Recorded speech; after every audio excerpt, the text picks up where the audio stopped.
an endpoint, as well as maybe professionals, as well as maybe companies.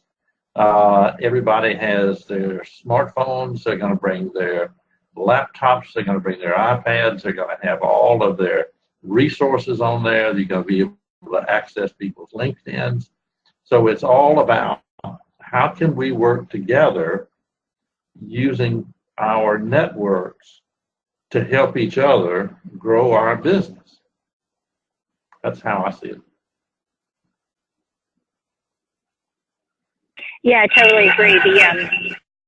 Oops, there's some feedback. Let's say we were having our very first one-to-one.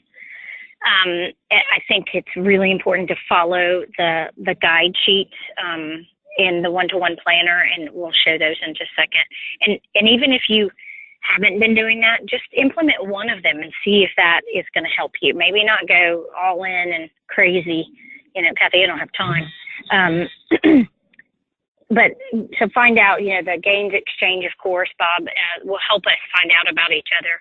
And I think a lot of folks will have a one-to-one. And once you get to know each other, I don't think you necessarily do those gains. Maybe once a year you revisit.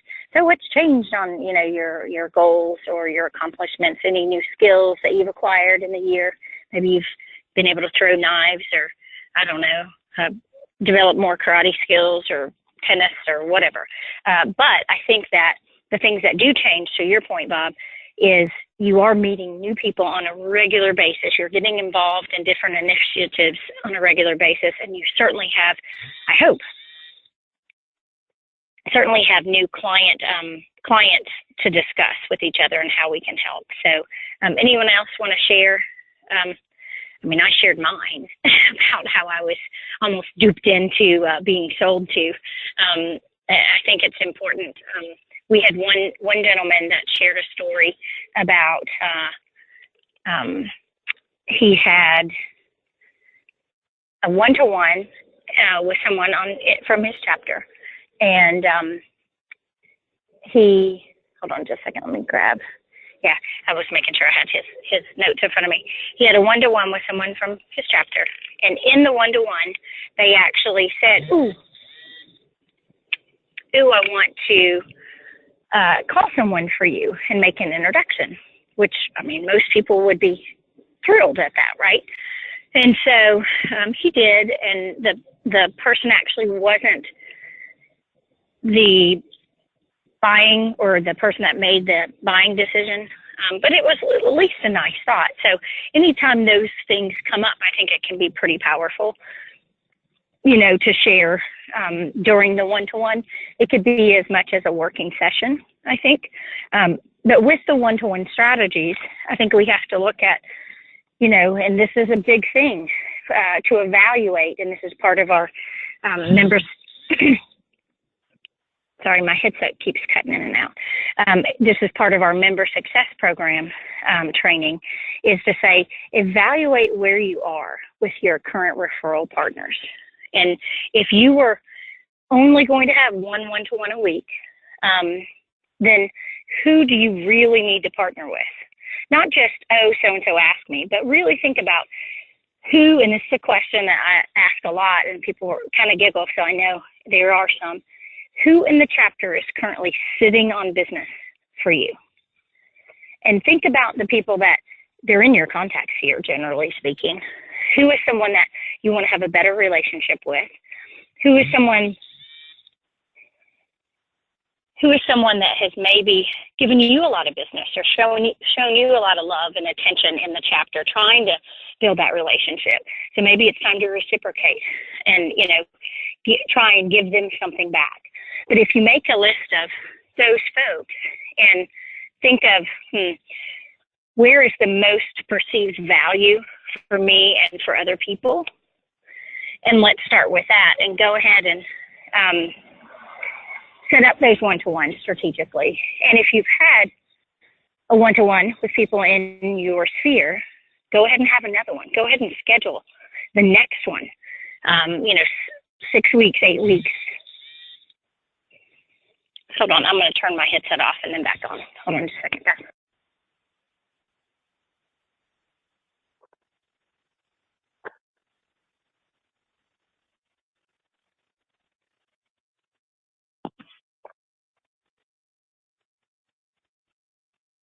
There we go.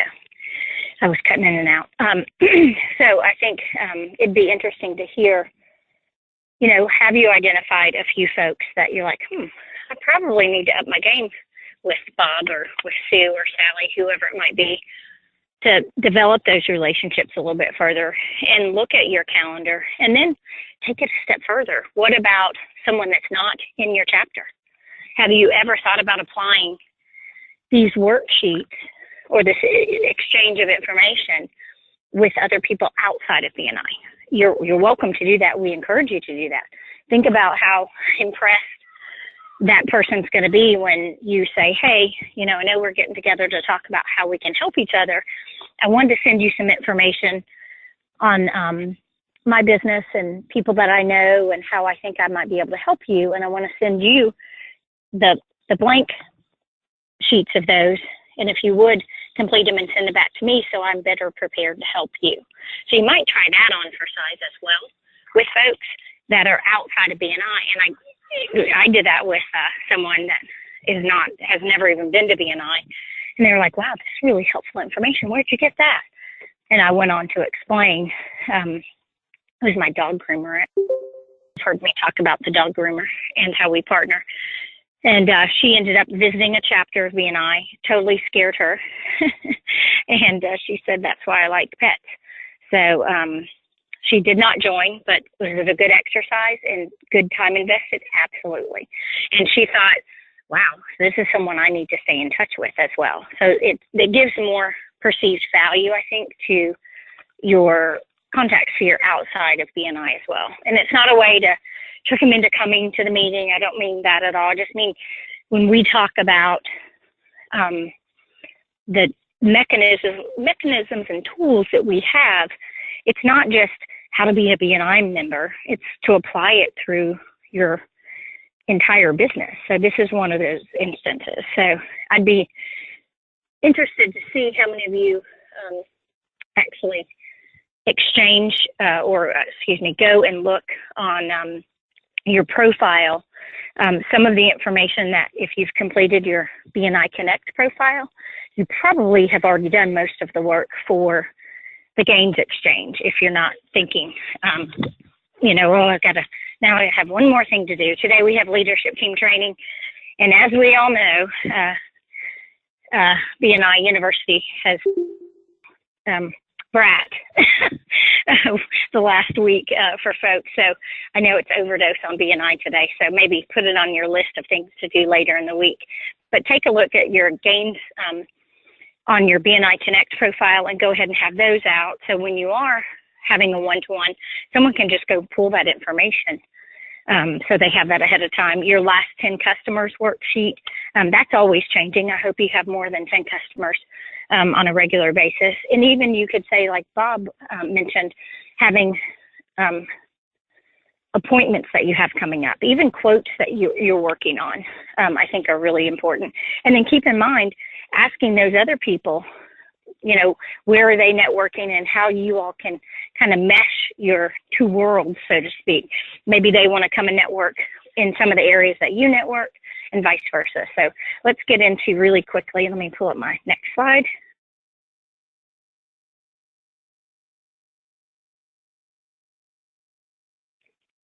Let's take a look. Here we go. I think we have a couple of chats.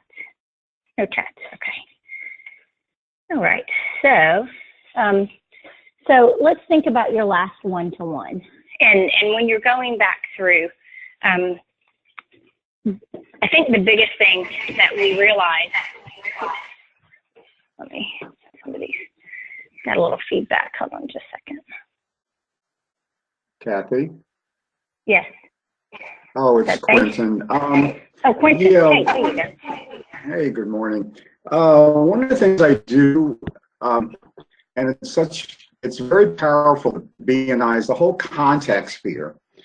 Because once you understand who your contact sphere is, it doesn't matter, and I just call it contact sphere, whether it's inside or outside of BNI, okay?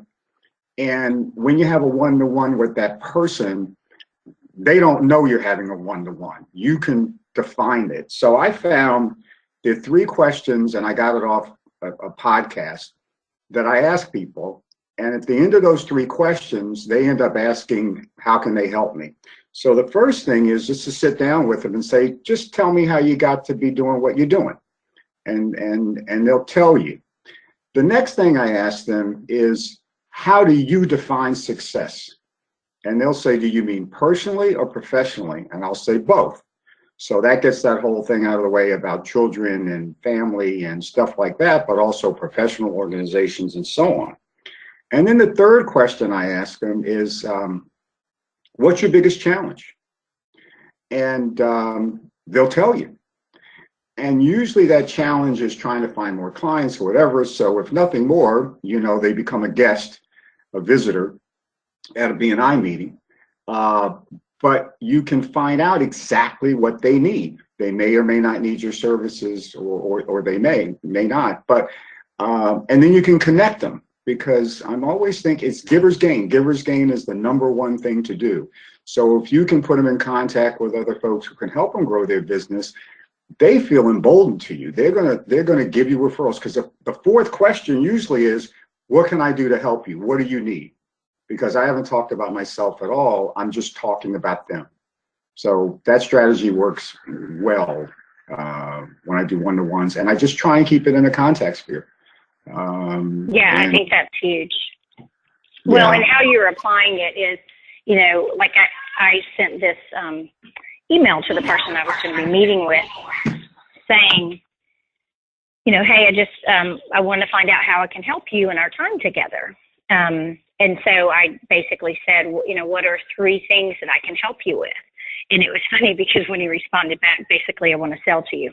I mean, he did it in a very roundabout way. I said, okay, so is there anything? And so I dug a little bit deeper, and they were like, oh, okay, I see what you mean, because people are so used to going into sales mode. So I think setting that mindset ahead of time, like you said, just asking them, what are, you know, how'd you end up, what's your story? How'd you end up here? And then what's an area I can help you with? I think it's huge, especially for those outside BNI people. So when we're thinking, thank you, Quentin, by the way. Quentin, do you want to tell everybody who you are and what you do and where you are? Just because they may not know. I can't imagine them not knowing you. Well, my name is Quentin Moses. I'm an independent agent with Health Markets, my target market is really small businesses from about 3 to 15 full-time employees. So, you know, good contact sphere folks for me are accountants, payroll people, merchant services, you know, things like that. And the other strategy I use is, you know, you find out other networking groups they're involved with, chambers or whatever, and invite them. And then you have a team. So, you know, because, you know, in your own BNI chapter, you might have 5 people. You invite all 5, 1 will show up. But if you have outside contacts and invite 10 or 12, then you might have 4 to show up. And then you're all working that room, you know. So anyway, so that's what I do. Great, that sounds good. So so let's look at the overall plan.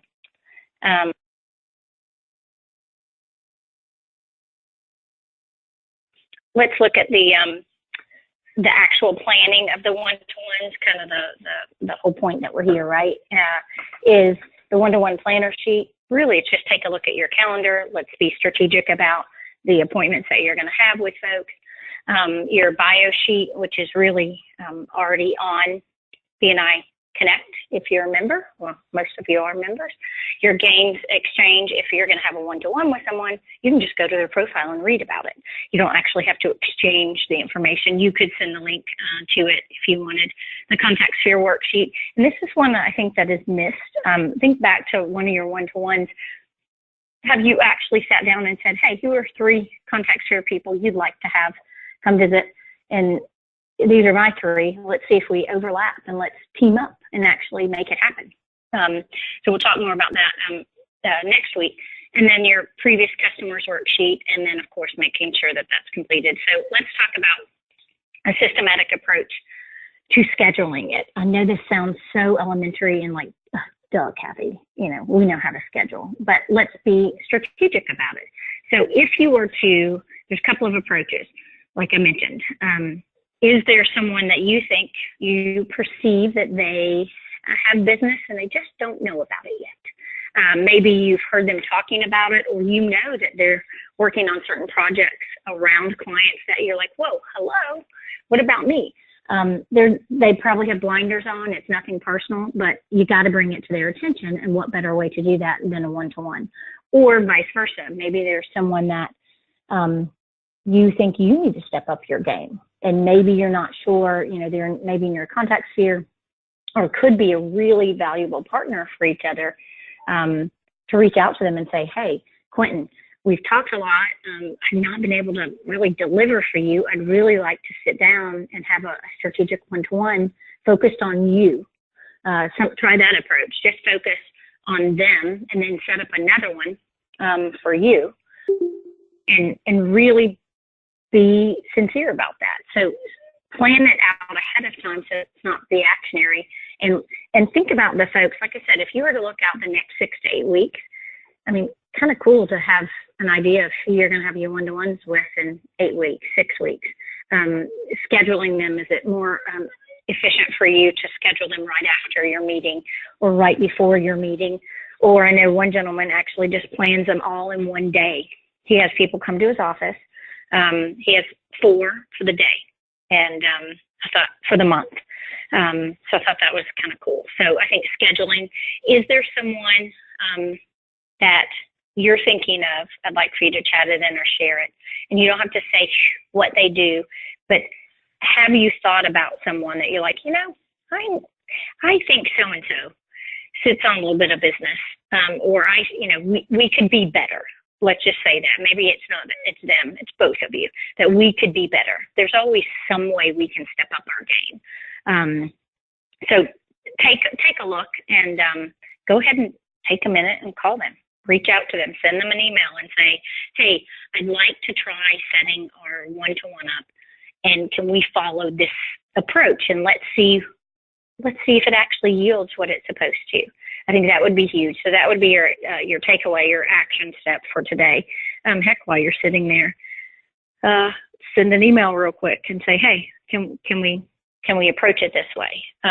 Your bio sheet, like I said, here's the overview of it, and we'll go into these more in detail next week. We're going to have some other folks share next week on 2 green members will be invited each week to share how they're knocking it out of the park, and how they're yielding results at their chapter. So the bio sheet obviously is the gains or can be found online in the gains as well. And then the gains, the goals, accomplishments, interests, networks, and skills. There is that podcast that is really good, Behind the Gains profile 208, that you might want to check out in BNI University. By the way, they have worked the bugs out. We got 2 emails from 2 members yesterday that said it's actually running smoothly. And we're like, whew, because we're going to take pies in the face and who knows what beating at training today. So anyway, and then here's the contact sphere worksheet. Let's really think about that. If you were to interject or put at your next one-to-one, take your contact sphere from your chapter, sit with your partner and say, even if they're not in the same contact sphere, who are 3 that you'd like to have a better networking relationship with? And let's partner to try and get them here, especially if you have any overlapping ones. So I think that is probably a missing element. Do any of you guys actually do that? Talk about your contact sphere and how you can partner to invite them or collaborate with them, even outside of BNI? Does anyone do that? Anyone see value in doing that? There's someone unmuted. I don't know who that is. There's Quentin and a caller. Everyone else is self-muted. Yeah, because sometimes we really need to work together. Because I'll do the health insurance, but one of the problems I find is people have, they need help with HR, and I don't do HR. So if I'm seeing people, so when I focus with HR people who work with small groups, we're referring people back all the time. Yeah, definitely. All righty, and then we'll go through here. So your previous 10 customers worksheet, or like Bob, said, who are just even 3. I like to send this, and you might try this out. What if you sent this to your partner that you're having the one-to-one with? And I would send this to you, Quentin, and say, Quentin, pick 3. Circle 3, or let me know which 3 that you think could be good introductions for you. And at our time together, let's discuss how it can make that introduction happen. So I think that can be really valuable. And if we talk through, because don't you just want to know who I know, right? I want to know who you know beyond what we already know. And then, talking down below, some points on that is where did that client come from? How did you help them? Are these the types of clients you're looking for? Are these ideal? What are some bad referrals? Like what's the business you definitely would prefer not to have? So those are some topics there as well. And then, so let's talk about scheduling, because that's the real highlight for today, is getting them scheduled and lining them up. There's a couple of schools of thought when it comes to setting this, is pick a place, date, and time to meet. I see some value in meeting at someone's office, so that it's not the hustle and bustle of a restaurant. And believe me, I love food, but sometimes you have an opportunity to meet other people in their office as well, or vice versa, and you get to just see their environment. Maybe that's not your first one, but someone had a good point. They're like, well, sometimes if you have it at their office, people pop in all the time. And I'm like, well, you just set parameters with your team, or just like any other meeting you would have. Are they going to walk in when you have a client sitting there? Probably not. If they know it's a casual meeting, then they probably will. So you lock yourself in, close the door, and have that meeting. So I think that's the key part. Again, an hour and a half, 2 hours tops, so that you have plenty of time to focus, on each other's sheets, because that could take a lot.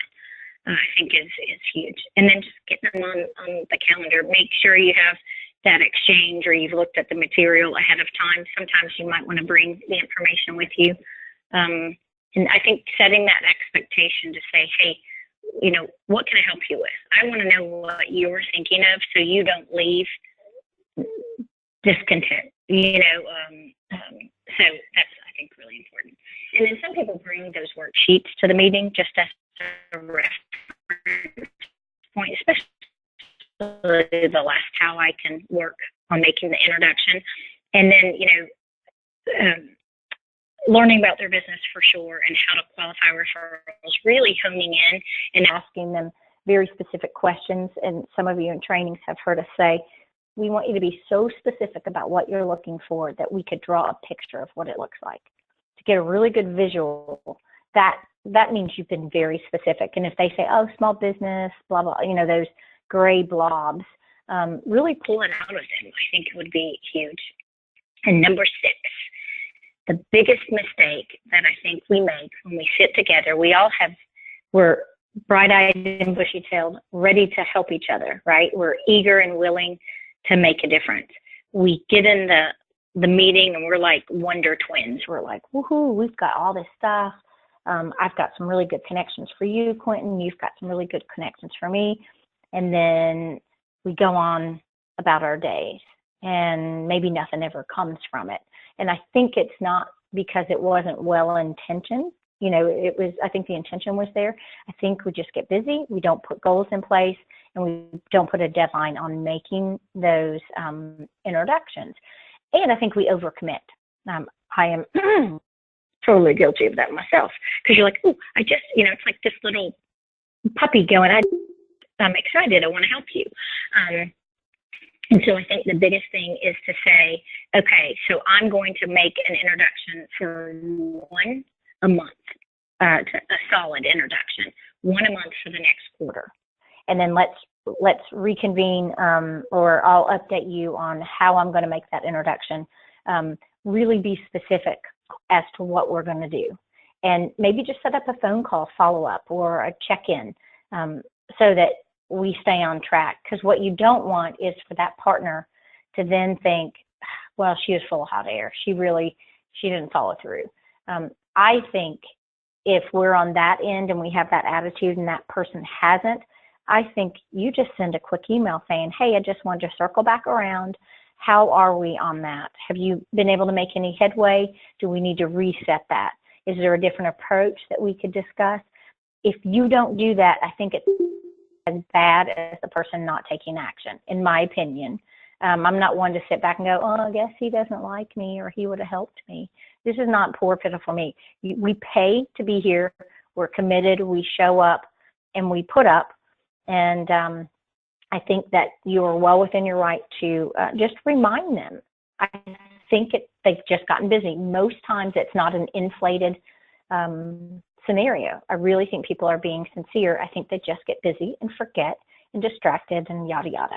So so make sure you initiate to say, hey, I just wanted to put our goals in writing. And when you record the one-to-one, put it in the note section, right? And then get in the habit of pulling a report of your one-to-ones and start checking off. Maybe do it the first meeting of every month or the first week of every month in review for the last week, and check off, have we done what we said? And if not, circle back around. Have another one-to-one if you need clarity.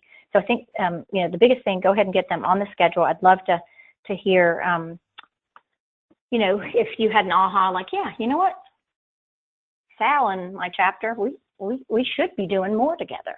Because if you're thinking it, they're probably thinking it too.